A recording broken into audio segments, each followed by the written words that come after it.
Conselhos de Salomão, algo que tem a ver com a nossa mensagem dessa manhã. Eu convido os amados a abrirem a Bíblia em Tiago 3. Nós vamos estar vendo do versículos de 13 até o 18.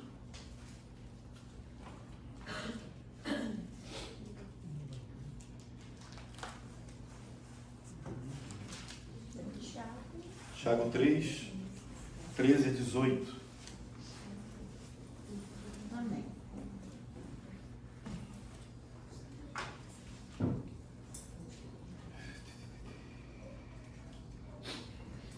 Todos acharam? Amém. Vamos estar tendo só um momento mais de oração, para que o Senhor possa, como o Rodrigo pediu, que nós possamos sair, ser uma mensagem transformadora em nossas vidas. Pai eterno, nós te louvamos mais uma vez pela oportunidade de estarmos reunidos aqui esse domingo, Senhor. Como, digamos, consideramos um privilégio, podemos ter acesso às tuas escrituras, podemos ser ensinados, mansos, ser ensinados pela tua palavra. E que possamos ser impactados essa manhã, Pai, para que possamos ser testemunhas tuas aqui, Pai. E em nome de Jesus que nós oramos. Amém. Amém. Amados, o livro de Tiago, ele é considerado como, ele é comparado ao Sermão do Monte. E não é um livro, é um livro feito para cristão. Quando a gente viu lá o Sermão do Monte, ali Jesus não estava dando uma sugestão para você, tipo as bem-aventuranças. Não é uma sugestão, aquilo é o que você é. E Tiago também, ele não está dando uma sugestão, ele está falando para crente. Não é um livro não é um livro para qualquer pessoa ler. Eu digo qualquer pessoa ler no sentido que a pessoa que lê, ela tem que se colocar nessa condição. Não é sugestão, é uma orientação para o verdadeiro cristão. Tanto que ele fala no início lá que nós não devemos ser apenas ouvintes, nós temos que ser praticantes. Nós temos que praticar a palavra de Deus. E aqui, como nós vimos na semana passada, retrasada, Tiago, ele fala sobre o poder da língua. Uma mensagem muito forte, uma mensagem que nos deixa em todo o tempo policiando como devemos falar e agir diante de situações. O interessante é que ele vai falar no início sobre melhor ouvir do que falar. E muitas vezes nós falamos mais do que ouvimos. E então essa não é uma sugestão, não é uma sugestão. É algo que nós devemos praticar. Nós cristãos devemos ter essa sensibilidade de saber o momento de falar. Então nós vamos estar lendo aqui, porque agora ele vai falar sobre sabedoria. É algo que muitas vezes, ali ele diz, quem não tem, peça. É interessante isso, você não tem, peça sabedoria. Então vamos ler lá a partir do versículo 13, que diz o seguinte: quem é sábio e tem entendimento entre vocês? Que o demonstre pelo seu bom procedimento e por meio de obras praticadas com humildade que provém da sabedoria. Contudo, se vocês abrigam no coração inveja amarga e ambição egoísta, não se gloriem disso, nem neguem a verdade. Esse tipo de sabedoria não vem do alto, mas é terrena, humana e demoníaca. Pois aonde há inveja e ambição egoísta, há confusão e toda espécie de males.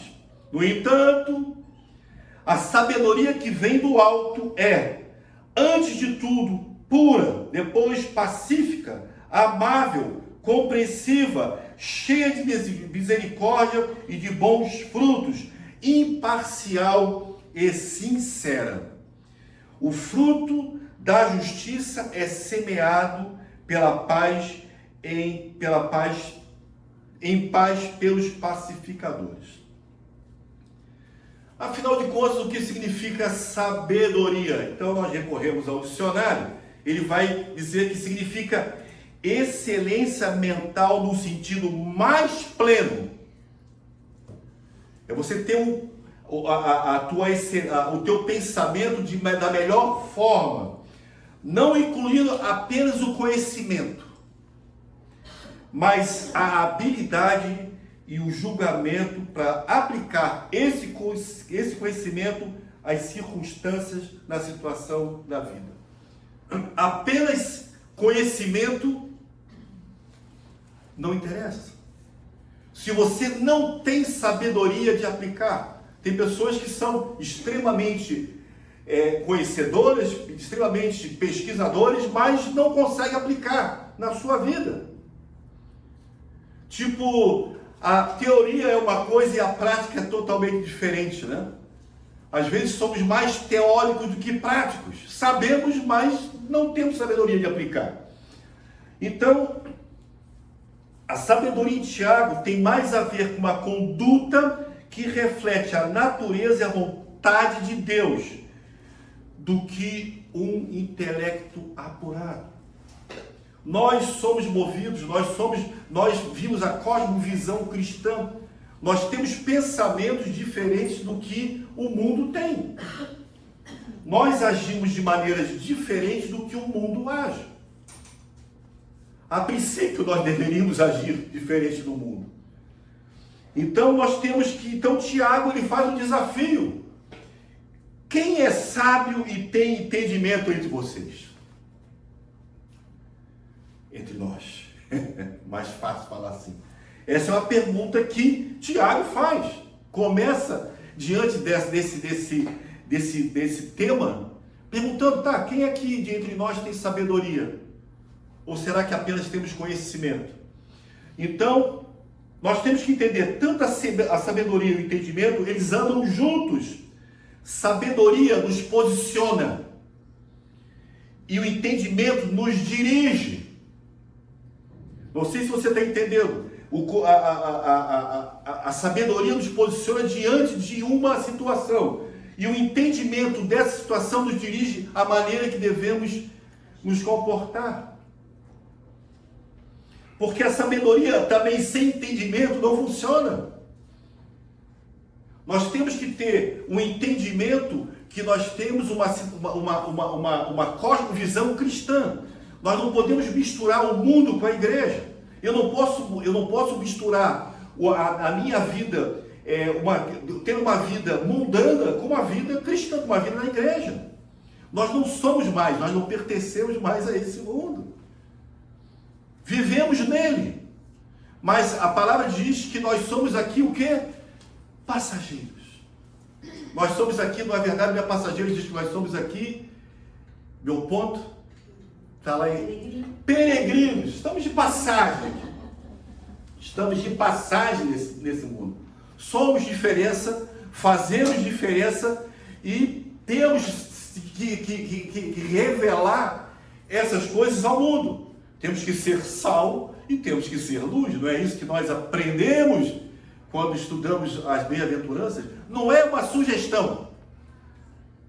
Você tem que ser. Não, você é. E isso às vezes parece uma imposição, mas não é imposição.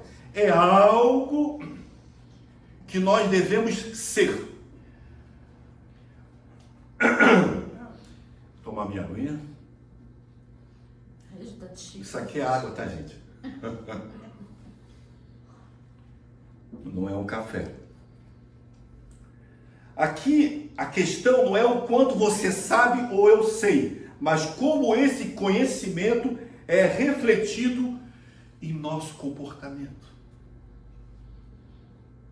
Não é o quanto você sabe, não é o quanto eu sei, mas o que isso influencia na minha vida.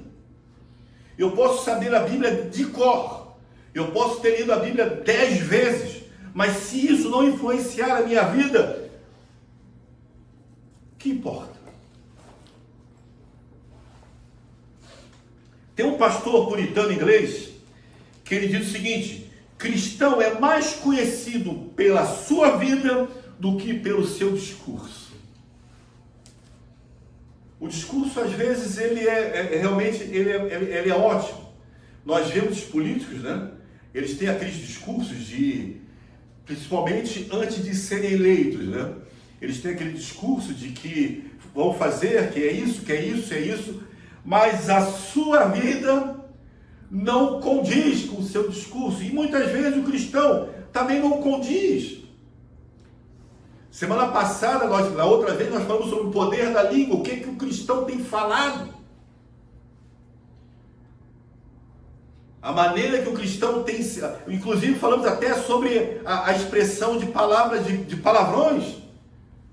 O cristão tem que dominar a sua língua, porque imagina se um pastor de uma igreja, ou pregando e lançasse um palavrão, acostumado de falar, como você sentiria? Como alguém que estivesse vendo esse vídeo acharia? Como assim? Parece até aquele que aparece na internet, opa, falou uma bobagem aí. Domine a sua língua. Então, na verdade, nós somos conhecidos pelo o que fazemos e pela nossa vida. Sorria, você está sendo filmado o tempo todo. Então, o meu temor tem que ser, não é deve, tem que ser do maior que me filma e me vê o tempo todo. Ele está me vendo, está te vendo. Estamos diante de Deus o tempo todo, em todo momento. E isso muitas vezes nos freia na maneira das nossas reações, porque sabemos que não podemos fazer nada escondidos diante de Deus. E nós temos essa falsa impressão de que podemos fazer como Adão, que se escondeu atrás para se esconder de Deus, olhando para frente, e de repente Deus chegou atrás e assim: ô querido, o que está fazendo aí? Não adianta te esconder de mim. Eu sei o que você está fazendo. Não é no verão passado, não. O tempo todo. Eu estou dizendo isso não significa que nós não devemos buscar conhecimento. Muito pelo contrário. Nós devemos, esse conhecimento, o conhecimento bíblico, dizendo, o conhecimento da palavra de Deus, é o que norteia as nossas ações. Conhecimento é necessário. Não vou dizer agora, fecha a sua Bíblia que vou viver somente do que eu acho, do que eu penso. Não. O conhecimento da palavra de Deus, ela norteia as tuas ações, ela norteia norteia a tua sabedoria de como deve ser feito, como deve aplicá-la. Então, o Tiago, ele vai falar aqui no versículo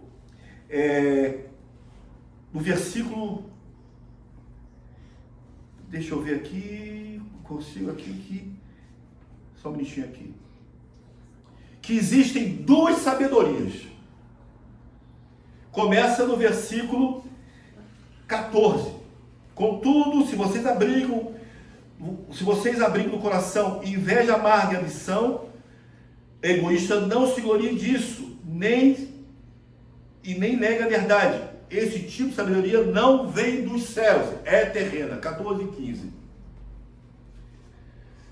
Nós vamos observar que a semelhança que esse texto traz com o livro de Gálatas, que Paulo escreve, a partir do versículo 5, do capítulo 5, que vai falar sobre fruto do Espírito, algo que nós já vimos, revimos, e volta e meia nós lembramos dessa passagem sobre o fruto do Espírito. Então, Paulo diz que deixemos que o Espírito guie as nossas vidas, para não satisfazer os anseios da nossa natureza humana. Por isso que está escrito o fruto do Espírito. Para que a gente guie a nossa conduta, a nossa maneira de agir. Que guia as nossas vidas para não satisfazer os anseios da nossa natureza humana, que nos leva a fazer exatamente o oposto que o Espírito quer. E diz mais, essas forças se confrontam o tempo todo, impedindo de que pratiquemos o que queremos. O próprio Paulo falou, o que eu tinha de fazer, eu não faço. Mas o que eu tenho de fazer, eu não faço. Aliás, o que eu tinha de fazer, eu não faço. Mas o que eu não tinha, eu faço. É impressionante como é que isso é algo latente no homem. Quantas vezes não queremos fazer algo e fazemos? E quantas vezes nós temos que fazer e nós procrastinamos e não fazemos? Isso é comum ao homem. Mas nós temos que, como eu estou falando, isso aqui não é uma sugestão, isso aqui é uma prática, isso aqui é algo que nós temos que nos aprimorar para chegarmos a essa condição. Não vou dizer que nós vamos virar santos, nós já somos separados, mas não vou dizer que você não vai mais pecar. Vamos pecar. Isso faz parte da natureza do homem. Mas como nós já ouvimos, que esse pecado seja acidental. Não seja algo programado. Não seja algo comum na sua vida. Eu peco hoje, eu peco amanhã de novo, eu não vou pecar. Do Senhor, não quero mais pecar. No dia seguinte, peca de novo. Essa sabedoria não vem do alto. Então, vamos ver as características da sabedoria que não vem do alto. Ele bota o seguinte: ela é caracterizada pela inveja, amargura e egoísmo. É a sabedoria que nos promove. É a sabedoria que alimenta o nosso ego. É a sabedoria que olhamos para o nosso umbigo. Ela exalta o homem e rouba a glória de Deus. Imputa a nós mesmos as nossas conquistas. Não sabemos delegar a Deus todas as coisas que nós temos. Tudo que fizeres, faça para a honra e glória do Senhor. Não, mas eu fiz porque eu sou bom. Eu já escutei várias coisas assim. Não, mas eu também tenho a minha parte. Tem, a tua parte é trabalhar, ser um fiel mordomo de tudo que o Senhor colocar na sua mão. Muitas vezes eu sou assaltado, dizendo, meu Deus, eu não aguento mais trabalhar, eu não aguento mais acordar cedo e ligar o forno. E ao mesmo tempo vem uma voz no meu ouvido dizendo, seja um bom mordomo do que você tem. Agradeça a Deus o que você tem, porque Ele que proporcionou essas coisas. O homem é incapaz de fazer alguma coisa. Somos incapazes de promover algo bom para nós mesmos. Pode ter certeza que todas as coisas ruins que acontecem em nossas vidas têm o dedo do homem. Rodrigo mesmo falou, diante das dificuldades, será que verdadeiramente gostaríamos de saber o verdadeiro motivo que estamos passando por essas situações? Até mesmo o seguinte, será que até mesmo saber que algumas coisas acontecem para que nós sejamos refinados? Muitas coisas acontecem na nossa vida para que a gente seja refinado. A palavra de Deus diz que Ele disciplina a quem Ele ama. E muitas vezes passamos por dificuldades porque estamos sendo disciplinados. E a palavra diz o seguinte: alegre-se quando acontecer essas coisas, porque é Deus agindo na sua vida, mesmo que Ele não te responda na hora que você queira, porque acontecem certas coisas. E Tiago aqui, voltando, ele afirma que esse tipo de sabedoria não vem do alto, e ele fala, ela é demoníaca. Nós pouquíssimas vezes falamos sobre diabo, demônios, mas aqui Tiago ele fala, é demoníaca. Se você tem dúvida que o diabo ele age, que ele tem, não que ele tenha poder, mas ele tem, ele pode nos persuadir, e ele diz aqui que ela é demoníaca, é a ação do diabo. Quando nós temos esse sentimento em nossas vidas, inveja, amargura e egoísmo, não Paulo, e essa inveja e egoísmo produz o sentimento de divisão.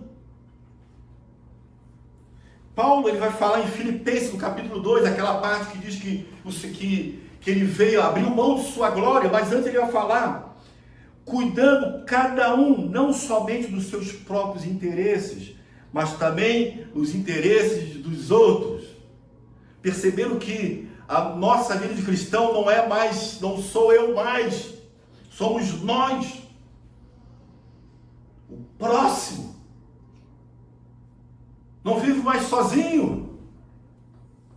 Não sou apenas eu. Semana retrasada eu falei, nós estamos naquela, como eu falei anteriormente, sorria, você está sendo filmado.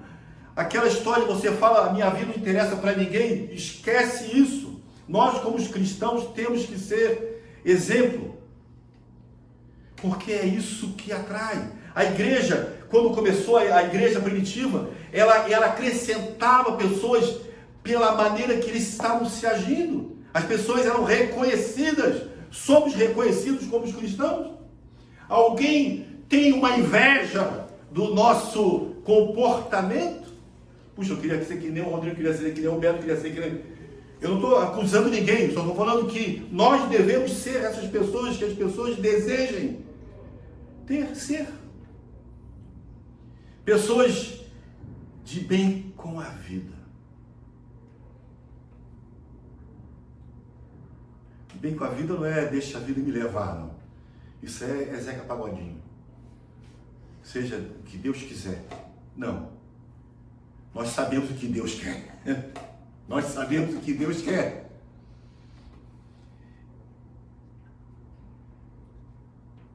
Tiago afirma, onde houver egoísmo, inveja, egoísmo, existe confusão e todo tipo de maldade.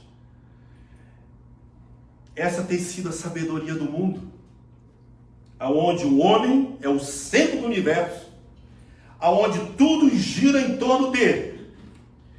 Coloque os seus interesses como uma norma de vida, seus problemas como únicos e se tornam inúteis para ajudar o próximo. Hoje eu estou bravo, hein? Mas não é fácil falar isso. Até mesmo porque vocês me conhecem. E como somos poucos, nós nos relacionamos mais. E eu não posso falar algo que você não reconheça. Como eu falei anteriormente, o cristão, ele não é conhecido pelo seu discurso, mas pela sua vida. E não tem sido fácil. Não é fácil falar isso. Mas é necessário. Para mim, é necessário para que eu ouça a minha própria voz nesse sentido. Mas existe a sabedoria que vem do alto. A sabedoria celestial. E ela é caracterizada por ser pura, pacífica, amável, compreensiva, cheia de misericórdia e de bons frutos, imparcial e sincera. Lembra de Gálatas? Quem conhece os frutos do Espírito lá em Gálatas, capítulo 5, depois você pode ler, ela vai falar sobre isso. Quais são os frutos, o fruto do Espírito?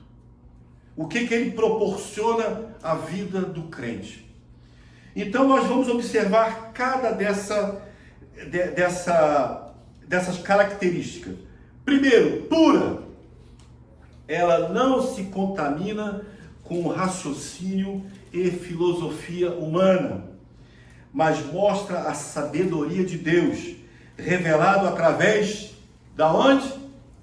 Do Betão? Não, da palavra de Deus. Tudo que eu estiver falando aqui, se não estiver escrito aqui, é anátema, maldito. Levanta e vai embora. Se eu falar algo que não está escrito na palavra de Deus, você pode levantar e vai embora. Eu terei também a mesma reação. Estarmos diante de alguém pregando a palavra de Deus que não é verdadeira, levanta e vai embora. Não dê ouvidos.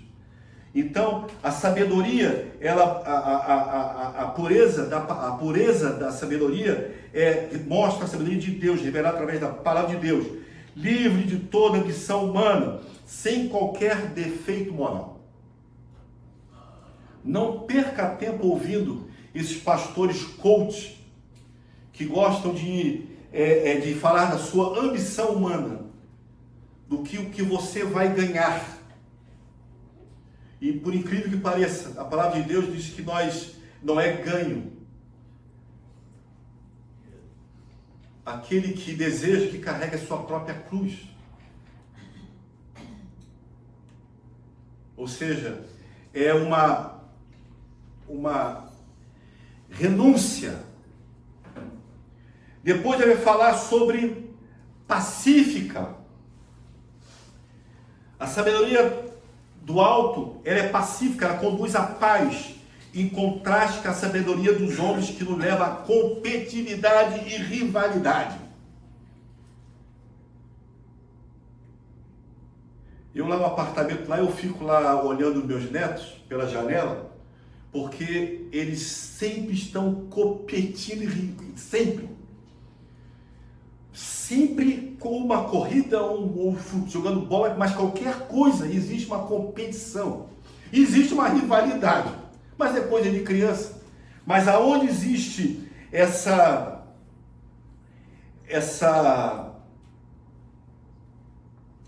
rivalidade, muitas vezes, ela nos leva a brigas. E o que acontece quando eu vejo lá? Um diz que ganhou, outro diz que ganhou, outro diz que passou na frente, outro diz que fez o contrário. E termina sempre em alguém brigando. Quem chora é o Antônio, que é o menorzinho, porque sempre é o último. Lembro das bem-aventuranças, que diz que os pacificadores serão chamados o quê? Filhos de Deus. Os pacificadores serão chamados filhos de Deus. Mais uma sabedoria do alto, amável. Significa ser sensível, generoso, bondoso, tolerante e compreensível. Esta é a maneira que Tiago escolheu para descrever a maneira que as pessoas sábias tratam os seus próximos. Assim que nós devemos tratar o nosso próximo. Compreensivo. Sabedoria do alto, ela é compreensiva. E nessa de compreensiva nós temos que dividir. Lembrando, como eu estou falando, que nós estamos falando de um contexto de um cristão, de um crente. O primeiro, consegue se colocar no lugar dos outros, entendendo os seus sentimentos, perspectivas e circunstâncias. Isso é ser compreensivo. Segundo, aceitar as diferenças individuais, estar disposto a conviver com opiniões diferentes da sua. Isso não significa compactuar com o pecado. Se você gosta de azul, use azul. Mas não critique se eu gosto de rosa. Se eu não gosto de tal coisa, não. Somos diferentes. Como nós falamos, nós somos pessoas de caráter diferentes, temperamento diferente, mas com somente um Deus. Terceiro, estar disposto a conversar, discutir e resolver conflitos de forma construtiva, não é acusação, de forma construtiva, que leve a uma solução que beneficia a ambas as partes e a todos. Isso é importante. Um crente tem que ser compreensivo. Como falei, somos diferentes. Reagimos de formas diferentes. Mas temos o mesmo norte. E outra coisa, nós estudamos sobre perdão, terminamos essa nossa aula, E nós aprendemos ali o que é perdoar. Então, ser compreensivo significa ter capacidade de perdoar e deixar de lado ressentimentos e mágoas, dando espaço para o crescimento, para o perdão e o crescimento mútuo. Nós entendemos o que é o perdão. A partir do momento que alguém lhe pede perdão e se arrepende, existe a necessidade de perdoar. É difícil, nós vimos isso. Ficamos quantos meses estudando? Um ano? Um ano estudando sobre isso. E isso ainda ecoa na minha cabeça, porque todo dia nós temos pessoas que nos incomodam.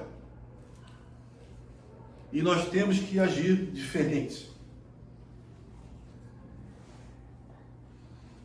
Outra característica do sabedoria do alto, misericórdia. É a capacidade de se colocar no lugar dos outros, compreendendo as suas lutas, dificuldades e sofrimentos e agindo de forma solidária. Rodrigo falou, não acharmos que estamos pecando. Aconteceu isso que ele está pecando. Não. Seja solidário, ter compaixão pelos outros e se preocupar genuinamente com o bem-estar e necessidades das pessoas em seu redor. Isso também não significa compactuar com o pecado. Se a pessoa está com dificuldades pelo seu pecado, você não pode compactuar com o pecado. Você tem que poder ser solidário no sentido de você poder ajudar, para que essa pessoa possa se arrepender dos seus pecados e venha se arrepender. Depois fala que é cheio de bons frutos. É ter ações e comportamentos que resultem em consequências positivas e benéficas, tanto para nós mesmos como para os que estão aos nossos redores. Jesus, ele afirmou que pelos nossos frutos seremos o quê? Reconhecidos. Pelos nossos frutos. Nós temos que dar bons frutos. Imparcial.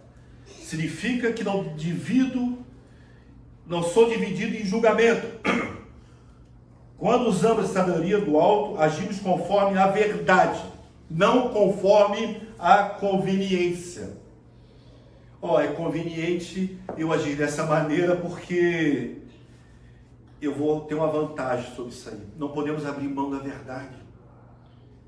Não podemos abrir mão da verdade do Senhor nas nossas vidas. Não podemos ser divididos em julgamento. Uma pessoa julga dessa maneira e outra pessoa julga daquela maneira. Não. Ele tem que ser imparcial, conforme a verdade de Deus, não conforme a minha necessidade de poder levar vantagem. E, finalmente, sincera. É uma sabedoria sem hipocrisia. Lembra quando nós pregamos em Romanos? Quando falamos da hipocrisia? Hipocrisia é aquela máscara aonde escondemos o verdadeiro sentimento, aonde aparentemente buscamos o bem para o próximo, mas é apenas uma máscara. Lembra que os artistas usavam aquelas máscaras? Hipócrita é o nome daquela máscara, aonde esconde o teu rosto. Você diz tudo bem, mas não está tudo bem. Você diz está tudo ótimo, mas não está ótimo. Mas aquela máscara tem um sorriso. E você atende ali. Então vamos ler. A sabedoria sem hipocrisia, lembrando da hipocrisia, que é uma máscara onde escondemos o verdadeiro sentimento, aonde aparentemente buscamos o bem para o seu próximo, mas no fundo está olhando somente para os seus próprios interesses. Vamos aplicar isso tudo. Primeiro, a sabedoria do mundo traz problemas. Não temos que adaptar o nosso agir. Não podemos ter duas medidas. No próximo capítulo que nós vamos ver, Tiago 4, ele vai falar: quem é amigo do mundo é inimigo de Deus. Não temos duas medidas, só temos uma. Essa sabedoria do mundo traz problema. A segunda, A sabedoria do alto traz paz, nos leva a uma conduta irrepreensível e santa, ou seja, nos torna pessoas melhores. Que o Senhor, através do seu Santo Espírito, nos ajude a ter sabedoria em todas as nossas ações. Vamos orar. Pai eterno, colocamos diante de Ti, Pai, muito obrigado pela Tua palavra, muito obrigado, Pai, por esse ensinamento, e que nós possamos, que o Teu Espírito Santo possa estar realmente nos convencendo, Senhor, possamos ter sabedoria, Pai, de todas as ações que nós tivermos, Senhor, que nós possamos refrear, Senhor, a nossa carne, Senhor, e possamos ser realmente testemunhas, Senhor, da Tua palavra, possamos ser influenciadores, Senhor, nesse mundo caído, Pai. Possamos fazer a diferença nesse mundo caído, Pai. Capacita-nos de cada um de nós para a honra e glória do Teu nome. Amém. Amém. Amém.